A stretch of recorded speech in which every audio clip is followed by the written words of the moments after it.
Hello, everybody, and welcome to the Phillies Talk Podcast.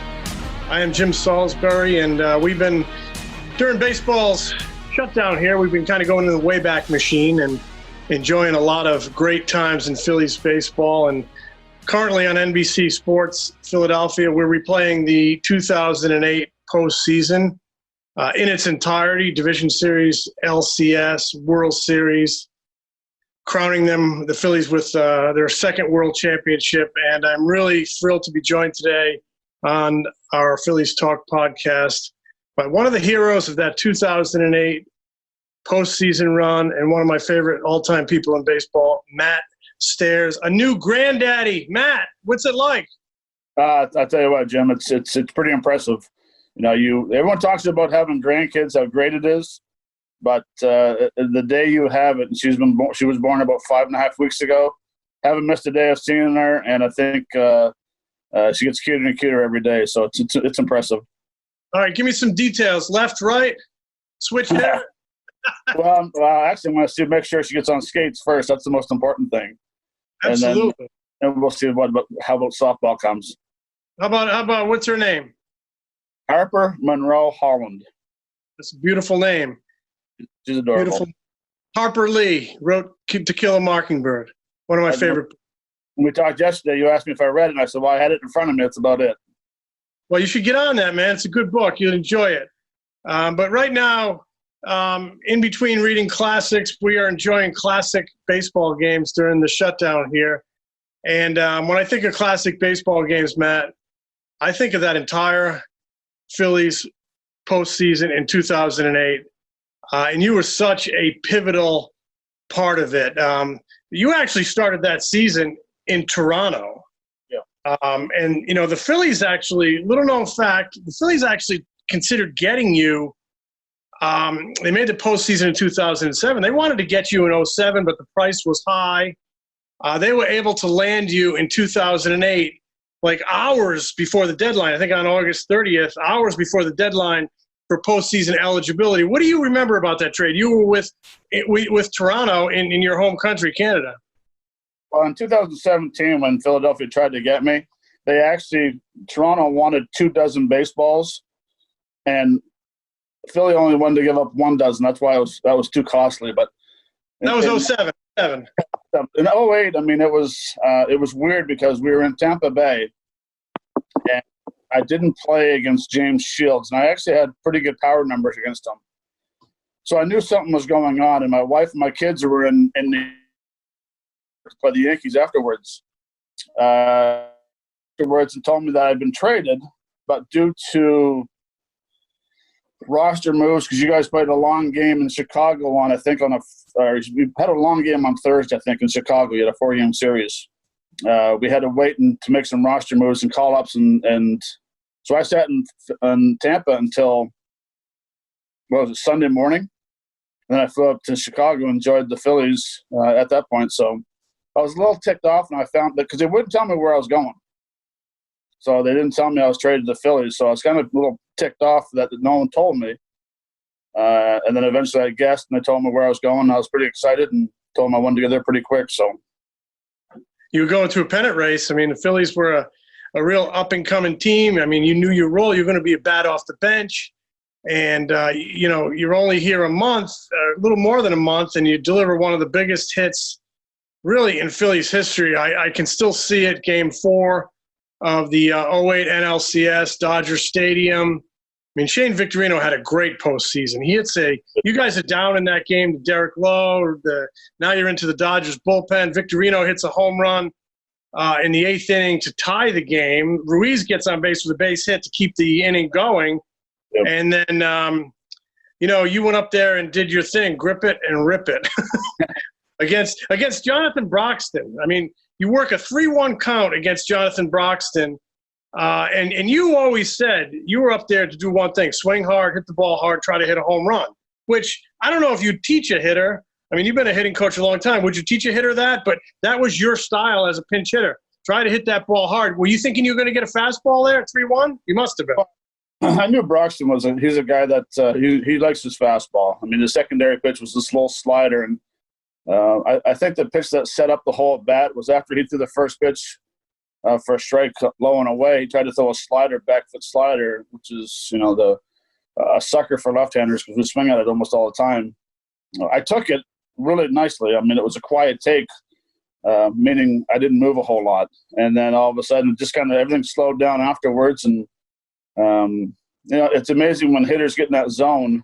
Because I never had an at-bat for about 8 days.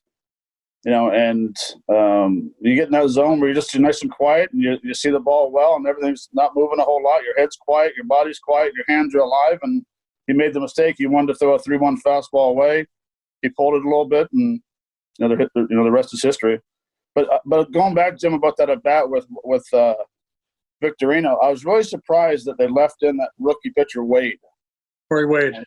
Left him in. He threw a curveball to Victorino, Victorino's a very good breaking ball hitter and a low ball hitter.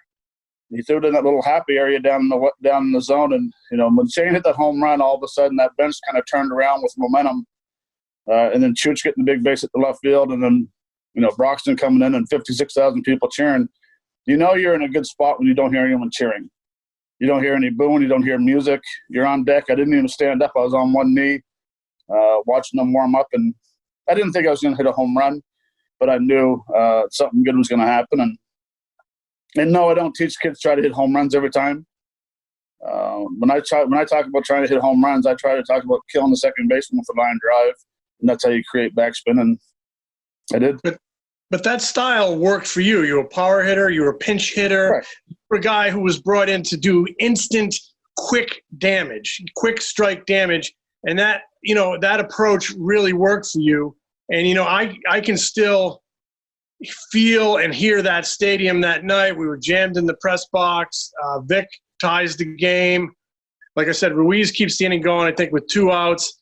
And it was like time stopped when your bat, compressed that 3-1 fastball. I think you hit it over the bullpen or into the bull. It was to right field. But I remember how loud the stadium was. I remember how quiet it got, and just watching you round the bases, and Pat Burrell's on the top step, and you could almost hear in the press box, the eruption in that dugout. And there were a lot of little moments in October of 2008 when I sensed something special was happening. Jimmy's leadoff home run in the NLDS in Milwaukee in the clincher there after he had lost Game 3. Wow. That was a big moment. But, when you launched that 2-run home run in Dodger Stadium and that place goes so silent and I can hear the dugout all the way in the press box, I'm like, something special's happening here. What was it like to get back in that dugout? It was pretty sweet. When you come across and you see Chooch, then J-Dub was right there. You see Pat Burrell on the top step, hooping and hollering. You notice Jeff Jenkins grabbing a hold of Charlie Manuel and shaking him to death, and then you just see all the reactions of all the players, which is very special. That's why you come in there and you're smiling, because you're happy at the moment, but you see everyone just hooping and hollering and giving high fives and stuff, and everyone's so excited. And it was a great feeling. It really was. It was. I knew it was something that changed the momentum. We got the momentum back on our side, and we knew something special was going to happen. And you'd only been a Philly for about 6 weeks at that point. And I remember writing in the next day's newspaper, Philadelphia, meet your new favorite player. Did that like kind of – was that your initiation into the team? What was it like those 6 weeks leading up to that? Did it make you feel more part of it? Did you have more ownership in it? What was the emotion involved in that moment as it pertained to you becoming a Philly? Well, I think as a pinch hitter, you always you don't feel like an outcast. You're like a closer. Like it's your job is to come in big situations, have big shoulders. If you succeed, you succeed. If not, you brush it aside and get ready for the next day. And I actually swung the bat pretty well when I came over in the trade. Hit some home runs. I got a pretty good feeling. But that locker room was just amazing of walking in. And I think we played the Phillies that year in Philadelphia. I remember hitting a grand slam out Connor. So I remember Connor, and I remember just hitting a bunch of home runs in that ballpark. So I knew the guys. The pitchers didn't like me because I kind of crushed them a little bit. But you know, it was one of those things where you finally hit that home run. It's like, okay, you know, this is pretty legit now, and you feel like part of the team, which you always feel like part of the team because that team was unbelievable. Pat Burrell and all those guys, but you know, you kind of put your stamp on the playoffs, and it gives you confidence. That's for sure. And that really was your, you know, look, they welcomed you 5-6 weeks earlier, but that really was your welcoming party. And you had a very colorful quote after that game in the clubhouse in Dodger Stadium, which I'll clean up, but it was sort of, you know, there's no better. You know, Jim, it's been a few years since we heard this, and let me just break it down. Okay. I've been on the media side as well. All right. And it was that point where they asked you how the feeling is. Said, "Oh, there's no better feeling than coming in and giving high fives, you know, getting your ass hammered and you know, hooping and hollering with your boys." What did they take out of the interview? What did they? Yeah, well, I mean, there's no better feeling than getting your ass hammered by a bunch of your teammates. I mean, that was a great quote. They even made a T-shirt over it. It was, you know, they made the "in case of emergency call stairs" shirt. They also made the T-shirt with the hand. It's funny. I mean, but you know what? I'll say some stupid stuff anytime in the paper if I get hit another home run again. Absolutely. Yeah, you still got that T-shirt? Go get it. Put it on. I don't. Yeah. First of all, it wouldn't fit. Second of all, no, I'm not sure where they are. Whether you're a fan of your local coffee shop or the hardware store around the block, Citizens Bank wants Phillies fans to join us in support of small businesses. Let's keep the businesses we love in business. Learn more at citizensbank.com/small business recovery. So Pat Burrell was the first guy. I think he was the first guy top step. I mean, he just went nuts. He had a very colorful quote also that is unprintable when the ball came off your bat, but I've since been told that. I'm sure you've heard it, but we have to leave it out because, you know, this is a family show. But he was in his last season with the Phillies that year, had some big hits, especially in that Milwaukee series, had a big hit in the clincher in the World Series.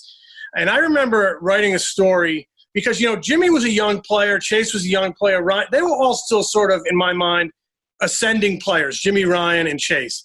And I was assigned to write a story about who actually is the leader of this team. And I had my opinions.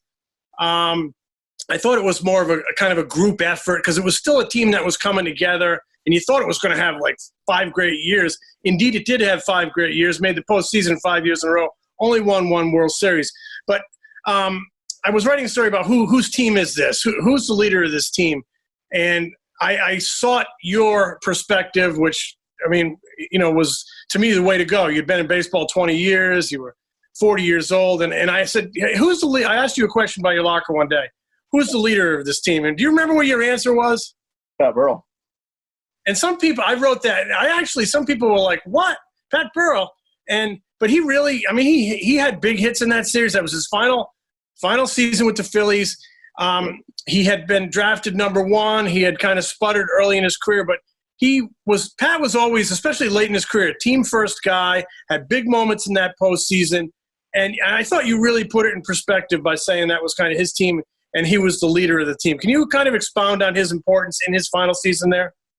Well, but I think when it's the leader, a team has a ton of different leaders. You know, Chase Utley was the leader by the way he played on the field. He was quiet in the locker room. You know, Jimmy was quiet as well. Ryan Howard. You know, I was pretty much the big mouth guy in the locker room. But Pat Burrell was a guy that was so positive. You know, as soon as you get there, it's whatever it takes to win a championship. You know, I remember one day he was sat on the bench. They didn't play him, and all of a sudden he says, "Hey, Charlie, that's all right. You know, I'm here to win the game. Whatever it takes. If I have to sit this game because I'm not swinging the bat well, that's fine." And you know, you see guys on the field, and you might think that, you know, they're a piece of crap or they don't care about their teams and stuff. But really, behind the doors, you see totally different people. And Pat was one of those guys that loved every player. He really did.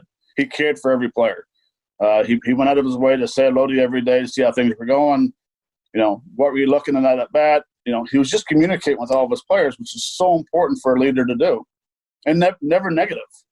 You know, I remember we had that bench clearing brawl against, I think it was Atlanta Braves. I think the day before the season started, the playoffs. And Julian Tavares was acting the fool with Victor Marino. And benches cleared, and Pat came out and said, "Boys, it's not worth it. We're going to win a championship. Let's not, get in trouble right now." So he was just that. He was that guy that if you need to talk to about anything, you could. And just I like being around guys who were very positive in the locker room, and he was. He was never negative, which was great. He was a clown. We knew that. He was a character, but if you really look back on guys who were the leader that year, every single player was a leader, but Pat was that guy that went a little higher and took the bull by the horns and took us to the promised land. That's great insight, because Pat seldom let guys like, writers, guys like me, seldom let us in on the inside and seldom let you know what was tick, what made him tick. Right. A very guy. And to hear that perspective, to me, is fascinating, and I tip my hat to him. It was a great kind of a going away party for Pat Burrell, riding down Broad Street I think it was a fire truck with his dog, and getting saluted by fans. And that postseason, Matt, was also a great arrival, welcoming party, if you will, for Cole Hamels. I mean, 24 years. Did that kid step it up or what? I mean, he made 5 starts in that postseason. He was 4-0. The team won all 5 of them. 35 innings, and he gave up just 7 runs. I mean, he pitched mature beyond his years. He pitched for a month like a Hall of Famer. What was it like watching that all happen? Fun. Pretty much feeling bad for the other hitters. Cole has the confidence in the world of anyone, and he takes that mound. He expects to throw a no-hitter and to win every game. And he just came up there and he did his thing. He got the ball. He threw strikes. He pounded the zone.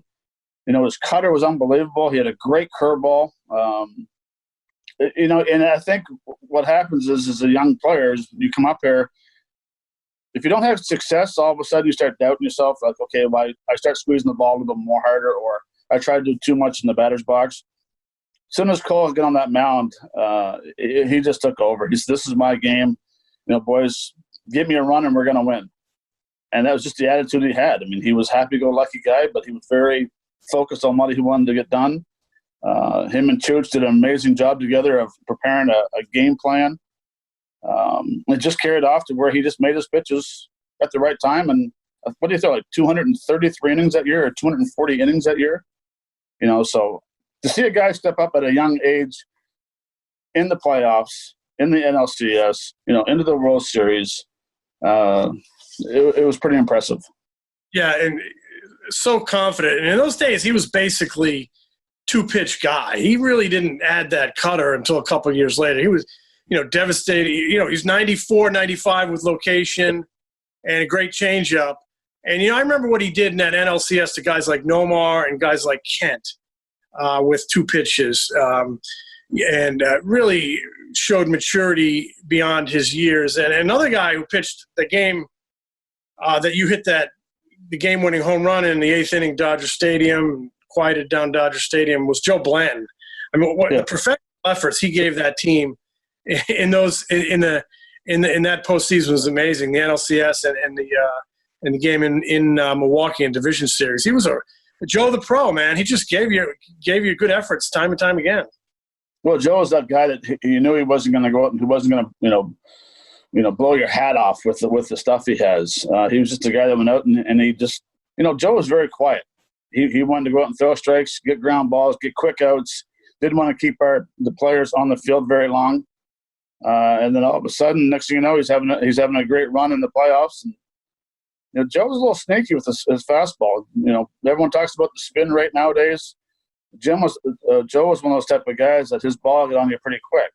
And again, I think what happens is a lot of teams concentrate so much on the number 1, 2, and 3 guy, or number 1 and number 2 guy, that the guys that actually step up and have tremendous playoffs are the back end of rotations, because guys seem to relax against those guys, thinking it's going to be an easy victory. And next thing you know, you look up on the board and you're getting, skunked, or you only get 2 or 3 hits and maybe 1 run against this guy. Those are the guys that usually do the damage. That's same as the bottom of the order. Our 7, 8, 9 guys usually do some damage as well, because once you get through those top 5 or 6 guys, you kind of relax a little bit. And I think that's what happened with Joe, is that they just kind of took him for granted, and Joe did Joe. He battled. Matt, that is such a good point, because, in the 2008 season, the Phillies actually were in the hunt for CC Sabathia. He was sort of the big ticket on the trade market. I think they probably finished second for him. They ended up with Joe Blanton. They get you on August 30th. Sometimes it's not, the marquee, whatever you want to call it, the blockbuster trade that puts you over the top. Sometimes, and I remember talking about this with Gordon Lakey that fall, big time Phillies scout, great scout, now retired. But Gordon Lakey would say, sometimes it's not the superstar pickup, the headline pickup. Sometimes it's the marginal pickup that gets you over the top. And Pat Gillick was a master at the marginal pickup, the guy around the edges that was going to help you. And you and Joe Blanton were such a great example of that. Well, Scotty Air as well. I mean, sometimes it's great going out and signing that one big guy. That you're trying to get this one guy to take you to the promised land. But Pat Gillick did a tremendous job by filling in little pieces. Bringing in a number 4 starter and bringing in a quality left-hander out of the bullpen and bringing in a guy who can pinch hit or whatever it is. I mean, that's how you win championships. You can't rely on one guy to carry the team. Cole Hamels, carried the team. But if you look at all the number-wise and stuff, pretty much every single player carried the team. It didn't matter if you were the number 1 guy or the 25th man roster on the roster guy. Everyone bonded and everyone filled in those pieces that we needed to, and that's why we had great success. Sometimes it's those secondary cast guys that put you. Ryan Madsen's emergence from about August 15th right through the end of the World Series was huge. Guys you don't expect. I mean, Jason Worth has to fall into that category for the simple reason. I mean, he was picked up on waivers. He was waived, and the Phillies signed him. Pat Gillick signed him after he had been waived by the Dodgers. He had that wrist injury, and Pat Gillick knew his ability and had him in Toronto and Baltimore, and he wanted him. And all of a sudden, Jason Worth blossoms, and he's a huge, huge piece on the 2008 team, the 2009 team. And before you know it, he's moving on and signing a 7-year, $126 million deal with the Washington Nationals, where you guys were teammates again. But I always love, the story behind the story. And I know you and Jason Worth, are very tight, good friends. You actually had a big role in his career, because when he arrived, he was up here, right? Can you hear me? Yeah. And his first year, I think, 2008, he was up here.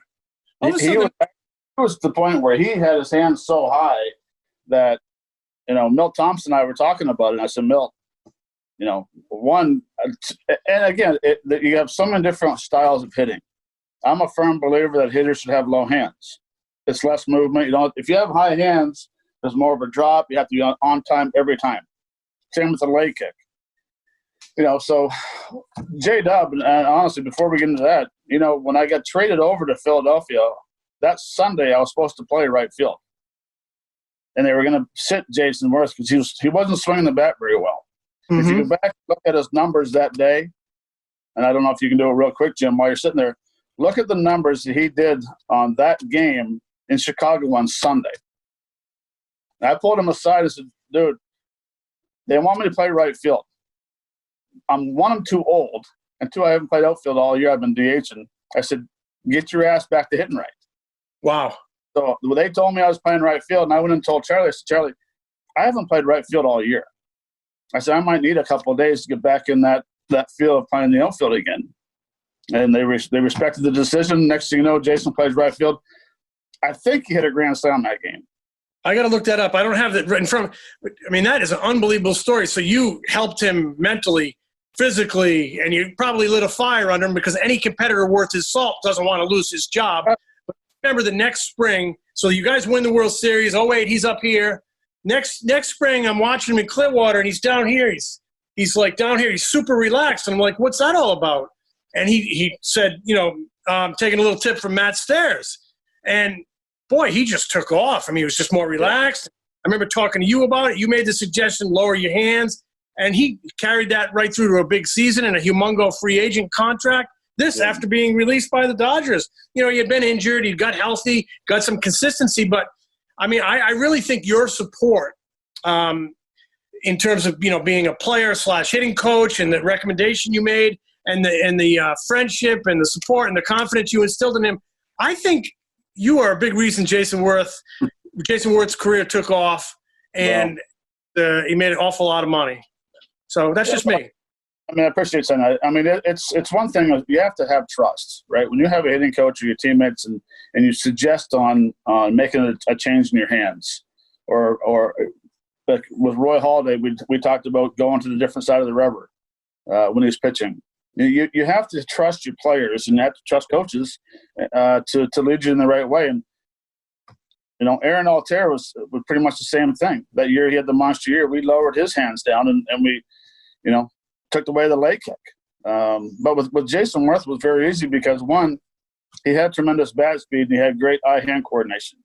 You know, he has the leverage, you know, being tall. So being a tall hitter, and I mean, you know, 6'2", 6'2" and above, or 6'1" and above, why would you want to have your hands so high that everything you do is down, back, out, and now you got to be on time? So basically what we tried to do with Jason was relax, think about passing the bat back to the umpire and going from there.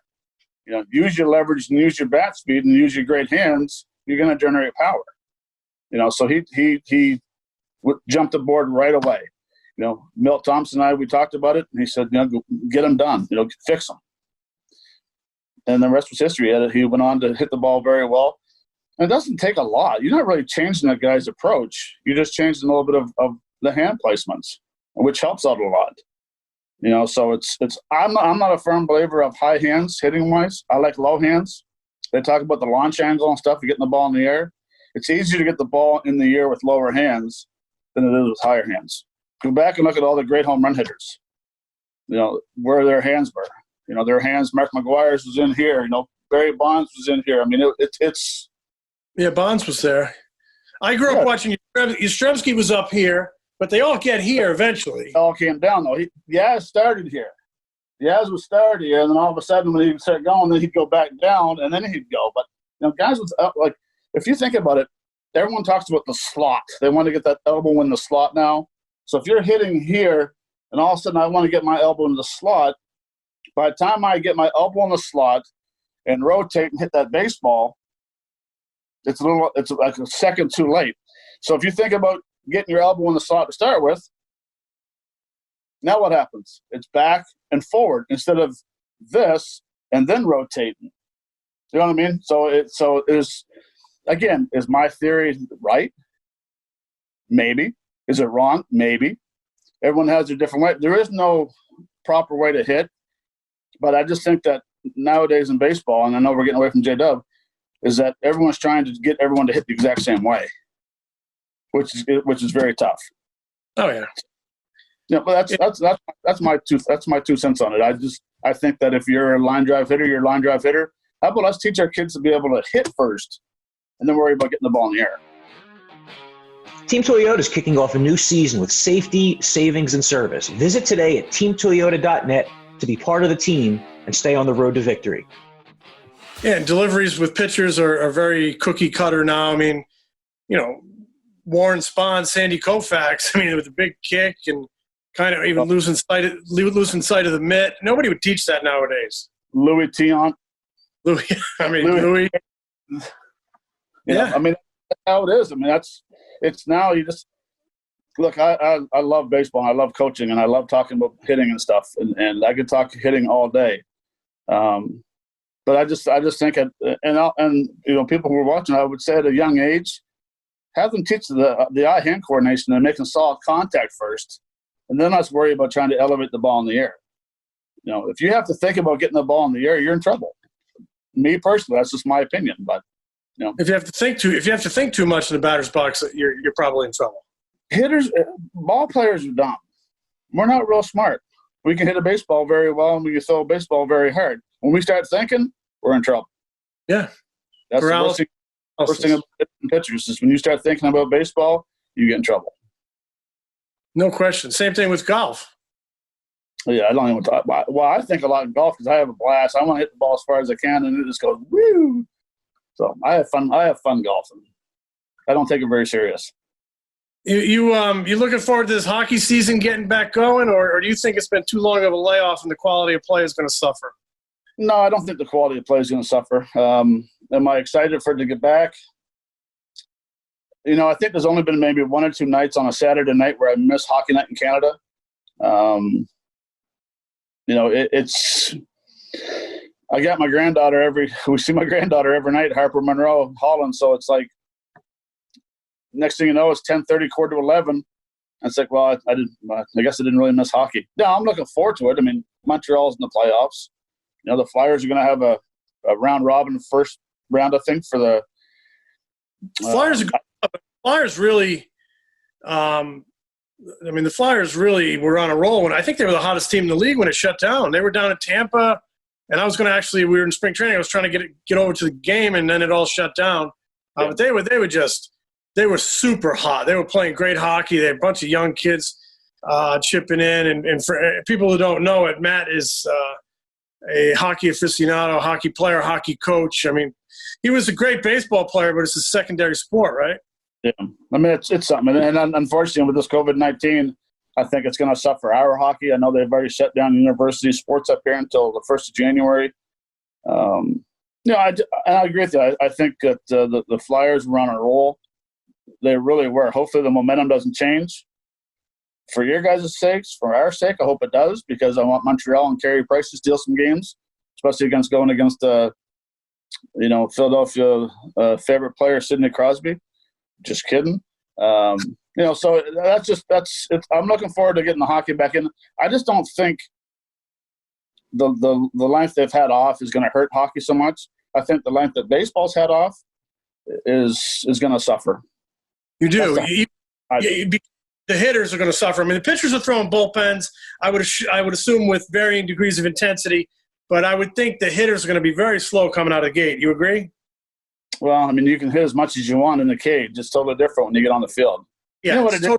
The guys, I don't know if there's going to be a season or not. It doesn't look good, on both sides. But what do you think of that? I'll be the reporter and ask you what's your thoughts on it. I would say I ain't talking to you dumb writers. Get away from my locker. No, I would say they're going to play because I think the commissioner, he can mandate. All right, players, you guys want 100% prorated salary. Here's your 100% prorate. It's going to be 48 games. Take it or leave it, and if they don't play, they don't get paid. So I think he could mandate a 48-game season, get going late July, play a couple months, maybe have a postseason. But to me, that's not true baseball. Baseball is this, it's a marathon, as the cliche goes. It's a grind. It's who can endure the ups and the downs and come out on top. It's not supposed to be a short tournament other than the College World Series. But that might be what we'll see. Who knows? But it'll definitely be different. It's going to be really different. Look, remember Dodger Stadium the night you hit the home run? The emotion, the electricity in that place, how you quieted that ballpark with one swing? I can still feel it. I can still see it. My knee still hurts. When you hit that ball, the press box is so crowded. I kind of lurched and I hit my knee on an electrical conduit under the seat of the press box, and I still got this piece of calcified card in my knee. It still hurts 12 or whatever years later because of you. So it's going to be different without fans. But we're going to see. It's going to be something.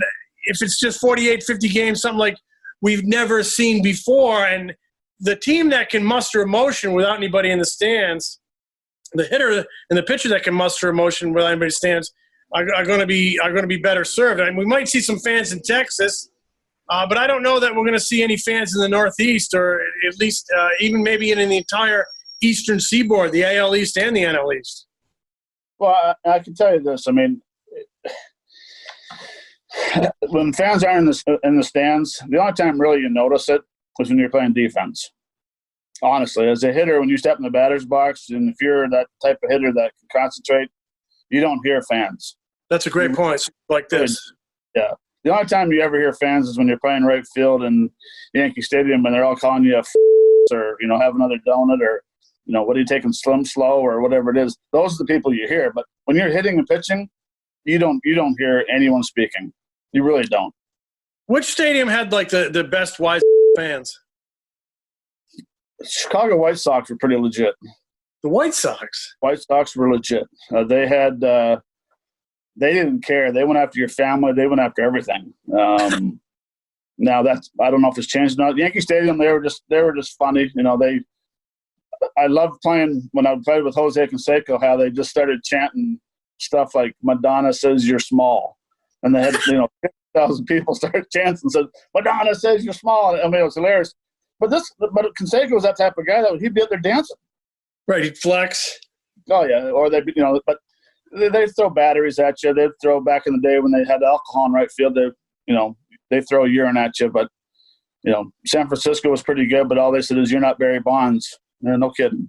But my hat's off to the White Sox. They're the ones that came up with some of the good stuff. That's the first time I ever heard that I was on Slim Slow. I always loved the story. Billy Wagner, he was warming up in the bullpen in San Francisco. The bullpens are right there down the line. The fans are practically right in your jock strap, and he, some guy was riding him about his height, and he was calling him Frodo, and he's like, "How tall are you anyway? 5 foot?" And finally, Billy just had enough. He looks over at the guy and said, "I'm 5'9". But I'm 6'6" when I'm standing on my wallet. And the guy just shut the whole section, started laughing, and the guy shut right up. Billy, he had that good sharp tongue. Billy was a good man. Billy told me, the first time I met Billy Wagner, he came over to me and said, Stairsy, when I start a professional softball league, you're my first round pick. I said, I'll be there. So you doing any swinging? You playing just golf? You doing any softball, a little summer hockey, anything? No, I played softball that one out. Hockey rinks are shut down. Oh, okay. All the hockey rinks are shut down. I've golfed them probably 5 or 6 times so far.